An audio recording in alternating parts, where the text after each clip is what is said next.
अस्सलाम वालेकुम। ये देखें, हमने भिंडी आज बनानी है। भिंडी के लिए हमने भिंडी को काट के रख दिया। यहाँ पे हमने टमाटर छोटे छोटे काट दिए, लहसुन अदरक छोटा छोटा पीस लिया और इधर प्याज हमने काट के कढ़ाई के अंदर डाल दिया। अब हम इसको पकाएंगे, आप हमारे साथ ही रहें। ये देख सकते हैं प्याज हमारा, हमने थोड़ा सा इसको ब्राउन करना है।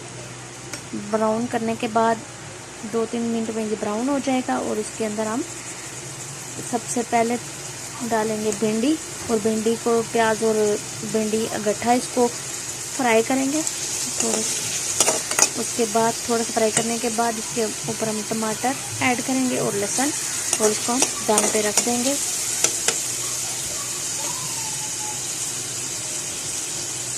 ये देखिए प्याज हमारा हल्का सा हो गया, हल्का सा ब्राउन हो गया। अब इसमें हम भिंडी डालेंगे। भिंडी ऐड कर दी हमने इसमें अच्छी तरह। ये अब इसको मिक्स करेंगे और जो ऑयल है इसमें, जो इसके अंदर जो होता है पानी से, वो अच्छी तरह खुश्क हो जाएगा। उसके बाद हम इसमें टमाटर डालेंगे। ये देखें, अब हमने प्याज और इसमें हमने भिंडी को अच्छी तरह फ्राई कर लिया है और इसके अंदर हम टमाटर, सबसे पहले लहसुन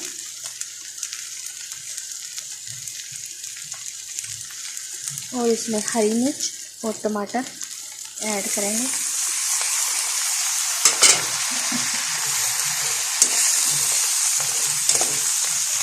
अच्छी तरह इसको हम भूनेंगे। भूनने के बाद ये देखें, टमाटर ऐड करने के बाद हमने इसको थोड़ा मिक्स किया। उसके बाद हमने इसमें मसाला ऐड किया, मिक्स मसाला है। इसमें हल्दी सब कुछ होता है, अजवाइन होती है, सब कुछ होता है इसमें ऐड किया। हरी मिर्च हमने पहले से ऐड कर दी थी, और ये काली मिर्च, इससे हम काली मिर्च ज़्यादा इस्तेमाल करते हैं, काली मिर्च डालेंगे और इसको मिक्स करेंगे। थोड़ी देर भूनने के बाद हम इसको दम पे रख देंगे और हमारी भिंडी तैयार हो जाएगी।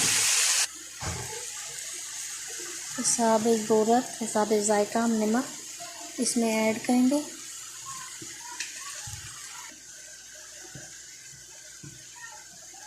अब ये देख सकते हैं हमने भिंडी को फ्राई किया और सब चीज़ें मिक्स करके इसके ऊपर हम दम के लिए ढक्कन लगा देंगे और 10 मिनट के बाद हम देखेंगे हमारी भिंडी तैयार हो। अब ये देखें, मेरी मज़ेदार भिंडी तैयार हो चुकी है।